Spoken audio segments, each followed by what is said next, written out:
नमस्कार दोस्तों, स्वागत है आपका एक बार फिर से मेरे इस YouTube चैनल पर। मैं दीक्षित दवे आपका स्वागत करता हूं और आज हम फिर से मैथ्स का एक इंटरेस्टिंग और बहुत ही अच्छा टॉपिक लेके आए जो 9th के बच्चों के लिए, 10th के बच्चों के लिए और जो प्रतियोगी परीक्षा की खासकर तैयारी कर रहे हैं उनके लिए बहुत ही काम आएगा।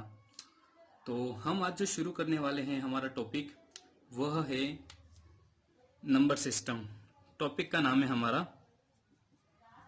नंबर सिस्टम, ठीक है, जिसे हम हिंदी में कहते हैं संख्या पद्धति। क्या कहते हैं? संख्या पद्धति। तो शुरू करें टॉपिक को, उससे पहले हम वही बेसिक अपना कंसेप्ट अपनाएंगे टॉपिक के नाम से ही कि वास्तव में संख्या होती क्या है। What is number? ये नंबर क्या है, संख्या क्या है, हम किसे संख्या कह सकते हैं। तो आइए इसे हम एक एग्जाम्पल के द्वारा समझते हैं, ठीक है। मान लो मैंने लिखा यहां पे 4। तो मेरा प्रश्न आपसे, क्या 4 नंबर है या नहीं? तो 4 एक नंबर है, 4 एक संख्या है, ठीक है। नेक्स्ट, मान लिया आपने लिखा 45। क्या लिखा? 45। क्या 45 भी नंबर है? यस। 100? यस। तो देखो, हम एग्जाम्पल से समझ रहे हैं। हमने पहला एग्जाम्पल लिया 4, दूसरा है 45, थर्ड है हमारे पास 100। ये सारे जो अंक है इसको हम क्या कहते हैं? नंबर। अभी मैंने एक शब्द यूज किया अंक। क्या शब्द यूज किया? अंक, जिसे हम इंग्लिश में कहते हैं डिजिट। और इन सब को हमने क्या कहा है? संख्या। तो देखिए, एग्जाम्पल मैं बताता हूं आपको और उसके बाद हम परिभाषा पे पहुंचते हैं। तो देखो, यहां पे एक परिभाषा आपको लिखनी पड़ेगी, संख्या क्या है, और एक परिभाषा हमें लिखनी पड़ेगी, अंक क्या है। संख्या को हम इंग्लिश में कह देंगे नंबर और अंकों को कह देंगे हम इंग्लिश के अंदर डिजिट, ठीक है। तो संख्या देखो, संख्या के अंदर हमने एग्जाम्पल लिया 4, 45 और 100। अब मैं इसी संख्याओं को यहां पे लिखता हूं 45 और 100। अब मेरा आपसे प्रश्न है, इस 4 के अंदर डिजिट कितने हैं? आप कहोगे एक दिख रहा है साहब। 45 में डिजिट की संख्या कितनी दिख रही है? 2। क्यों? 4 और 5, ठीक है। 100 के अंदर 1, 0, 0, कितने डिजिट हुए? 3। तो डिजिट और संख्या दोनों में डिफरेंस पता चला आपको किसके माध्यम से? एग्जाम्पल। अब हम पढ़ते हैं परिभाषा। देखो, संख्या किसे कहते हैं? तो संख्या में आप लोग सीधा लिख सकते हैं, यह एक या कई अंकों का समूह है। अंकों का समूह है।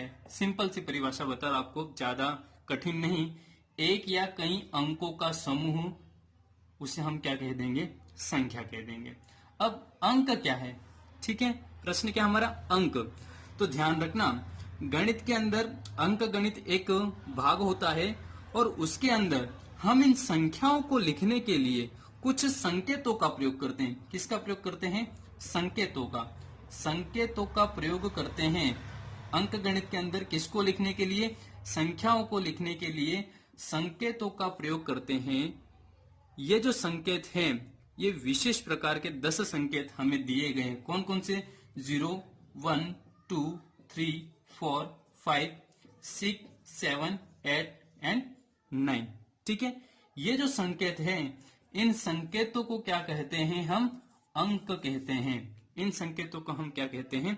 अंक कहते हैं। है बात समझ में? तो देखो, संख्या एक या कई अंकों का समूह तो अपने पास दिख रहा है। जैसे मैंने आपको कहा 4, तो एक अंक। 4, 5 में अंक कितने? देखो 4, 5 में अंक कितने आए? 2। 1, 0, 0 में अंक कितने? 3। तो अंकों का जो समूह वो संख्या, और अकेला जो है उसका मान, संकेत जिसका हम प्रयोग करते हैं, उसे हम क्या कह देंगे? अंक कह देंगे। ये तो बात होगी नॉर्मल सी कि संख्या क्या है और संख्या के अंदर हम किसका प्रयोग कर रहे थे? अंक का। तो अंक क्या है? अब प्रश्न है हमारा, नंबर सिस्टम क्या है? संख्या पद्धति किसे कहेंगे? तो आप इसे शॉर्ट में लिख सकते हैं। मैं एक बार फिर से रिपीट कर लेता हूं। एक या कई अंकों का समूह जो होता है उसे हम संख्या कहते हैं। एग्जाम्पल के रूप में आप इसे लिख सकते हैं। ठीक है। दूसरा, अंक क्या है या डिजिट क्या है, तो हम अंक गणित के अंदर संख्याओं को लिखने के लिए कुछ संकेतों का प्रयोग करते हैं। वह संकेत कौन कौन से, तो 0 1 2 3 4 5 6 7 8 9, इन संकेतों को हम क्या कहते हैं, अंक कहते हैं, डिजिट कहते हैं। आई बात समझ में। अब पढ़ते हैं हम संख्या पद्धति के बारे में कि संख्या पद्धति क्या है।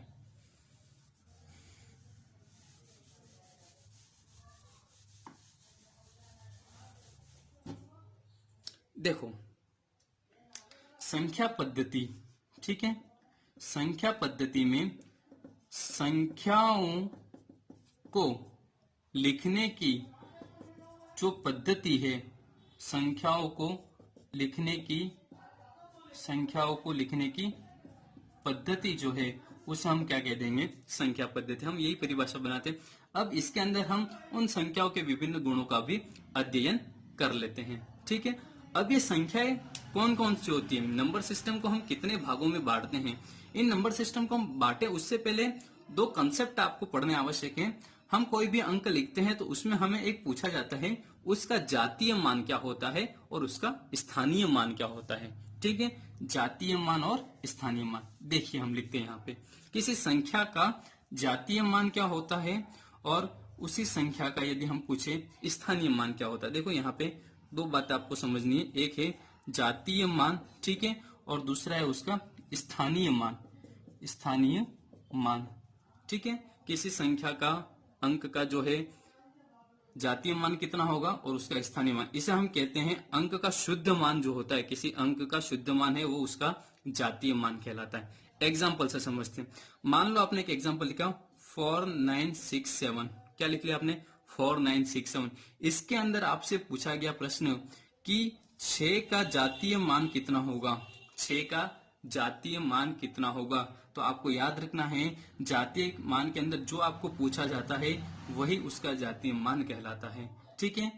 अब परिभाषा क्या कहेंगे इसके अंदर, तो किसी संख्या में किसी अंक का जातीय मान जो है वह उस अंक का अपना मान होता है, चाहे वह अंक किसी भी स्थान पर क्यों हो। किसी भी स्थान का मतलब चाहे वह इकाई पर हो, चाहे वह दहाई पर हो, चाहे वह सैकड़े पर हो या फिर हजार पे हो, जहां पे वह है वही उसका मान कहलाता है, वो उसे हम क्या कह देंगे, जातीय मान। जैसे 6 पूछा तो 6 ही आएगा। अब इसी के अंदर मान लो यही एग्जांपल 4967 लिखा और आपसे पूछ लिया कि 6 का स्थानीय मान क्या होगा, 6 का स्थानीय मान। तो ध्यान रखना है 6 के बाद में कितने अंक है वह हमें यहाँ पे लिखने पड़ते हैं, शून्य कहने का मतलब। तो 6 तो है, ठीक है, 6 के बाद में कितने अंक, एक, तो हम क्या लगा देंगे, एक जीरो लगा देंगे। क्या लगा देंगे, जीरो। तो देखिए इसकी परिभाषा क्या बनी, स्थानीय मान। देखो किसी संख्या में कोई अंक जिस स्थान पर होता है वह उसका स्थानीय मान कहलाता है।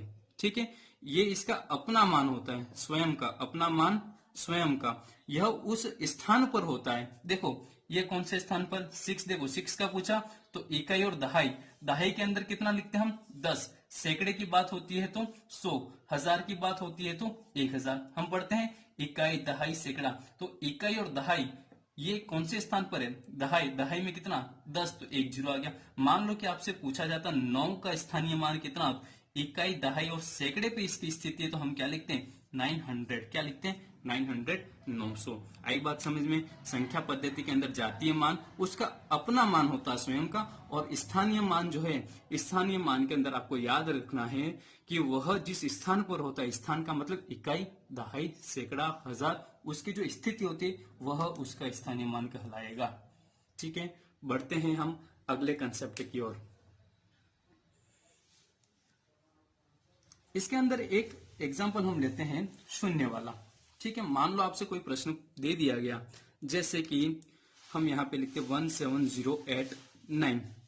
ये एग्जाम्पल लिखा, अभी तक तो हम अंक जो है 1 2 3 उसकी बात करें। अब मैं यहाँ पे एक बीच में अंक ले लिया 0। अब यहाँ से आपसे पूछा गया कि इस जीरो का मुझे जातीय मान भी बताओ और इस जीरो का मुझे स्थानीय मान भी बताओ। ठीक है, तो याद रखना किसी भी संख्या के अंदर यदि आपको जीरो का स्थानीय मान या जातीय मान पूछा जाता है तो हमेशा कितना होगा, शून्य ही होगा, जीरो ही होगा। ये आप नोट कर सकते हो। इस एग्जाम्पल के माध्यम से आपसे पूछ लिया 17089 के अंदर जीरो का स्थानीय मान, तो जीरो का स्थानीय सॉरी जातीय मान, तब भी उसका क्या रहेगा, आंसर जीरो ही रहेगा। बढ़ते हैं हम अगले कंसेप्ट की ओर और पढ़ेंगे कुछ विशेष प्रकार की संख्याओं के बारे में। हम आपको आज सिर्फ कौन कौन सी संख्या होती है वो बता देते हैं, ठीक है। हम जब पढ़ेंगे नेक्स्ट क्लास में वो अभी आपको आइडिया दे देते हैं। एक पढ़ेंगे हम प्राकृत संख्या क्या होती है, दूसरा पढ़ेंगे हम नेक्स्ट में पूर्ण संख्या क्या होती है, अगला कंसेप्ट पढ़ेंगे हम पूर्णांक क्या होते हैं, फिर हम पढ़ेंगे परिमेय संख्या क्या होती है, अगला हम पढ़ेंगे अपरिमेय संख्या क्या होती है, और संख्या को देखो तो सम संख्या क्या होती है, विषम संख्या क्या होती है, भाज्य संख्या क्या होती है, अभाज्य संख्या क्या होती है। इन सभी संख्याओं के बारे में हम अपनी अगली क्लास के अंदर अध्ययन करेंगे। तो आज की जो हमारी क्लास थी वो सिर्फ बेसिक था। बेसिक का मतलब संख्या क्या है, अंक क्या है, संख्या पद्धति क्या है, उस संख्या का जातीय मान क्या होता है, उस संख्या का स्थानीय मान क्या होता है, और संख्याओं को हम कैसे प्रदर्शित करते हैं ये भी हम पढ़ेंगे।